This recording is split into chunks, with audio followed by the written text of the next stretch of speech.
everyone! So today is another vlog na naman. So I'm going to share with you guys kung saan kami bumili ng Balikbayan box. So after having my lunch, ayan guys, mga 2 PM umalis na ako sa bahay para pumunta sa IT Park. So yes guys, so, IT Park guys is just across our place. So, ayan, pumunta lang ako dun sa unahan. Makikita nyo yung crossroads. So, malapit lang kami dyan. Then, I asked the guard na tulungan ako to go to the other side.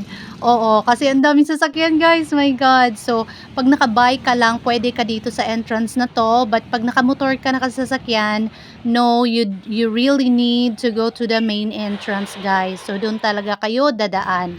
So, pagpunta ko dito, pagpasok ko, makikita agad yung Ayala Mall.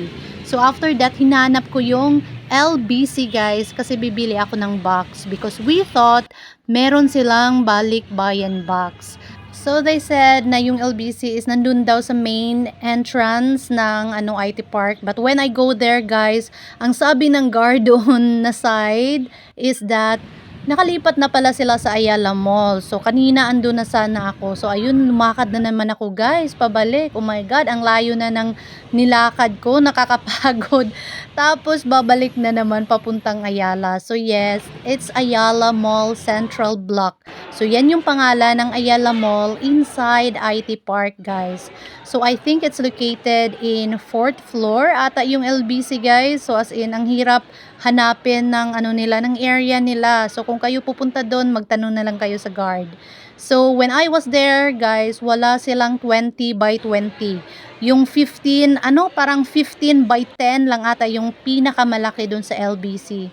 So oh my God, nagtanong ako kung meron bang ibang store to buy, alam mo yung Balikbayan box guys, yung square. So the size of that is 20 by 20. Yung square na na box na medyo malaki. So yun guys, they said I can find it in True Value. So ayan, pumunta ako dito, hinanap ko talaga yung True Value, and then after that guys, yes, meron sila. So meron palang manipis and meron din palang makapal. So yung nabili ko guys is the thin one kasi later ko na nalaman na meron pala sila yung thick one. So yung thick, yung guys, yung what's this, makapal yung piliin nyo kasi paggamit kasi 'di ba pag marami na is it's so heavy na. So buti na lang yung amin guys, kahit manipis hindi siya na nasira. My God. So, try going to True Value kung meron kayong hinahanap guys kasi almost all meron na sila. My God, furnitures na lang yung wala. Oo guys, marami sila. Meron nga silang lutuan. Alam mo yung grilling na, alam mo yung magandang grilled, what's this? Basta yung pang ihaw-ihaw guys, meron sila. Tapos ang mahal, my goodness. Tapos marami silang pang kitchenware, yung ganun, mga plato, mga ganun. They had a lot of things. So ayun guys, pumunta lang kayong True Value kasi marami talaga sila. Baka nandun yung hinahanap nyo. So, after that, nag-rest muna ako. And while nag-snack ako, guys, you know what? There's one guy na pumasok siya, guys. Tapos, alam mo yung lahat ng table doon, binibentahan niya ng pastry. So, yung nakiusap siya sa akin, sabi ko, wala din akong work kasi. Sabi kong ganun, wala akong pera. Tapos, ang sabi niya, guys, na pag di daw ako bibili sa pastry niya, magbigyan na lang daw ako ng ng donation. Tapos, alam mo yun, napaka-selfish. Ang sabi ko sa kanya, 'di ba, nag-a-apply din ako, wala din akong work, ganun. So bakit sila namimilit? Tapos pumapasok pa sila sa ganun, hindi kaya yun pwede, bawal kaya yun. Tapos yun nga guys, yung nakakainis, alam mo yung posturang-postura pa siya, sobrang ganda pa ng damit niya guys, naka long sleeve pa siya with collar.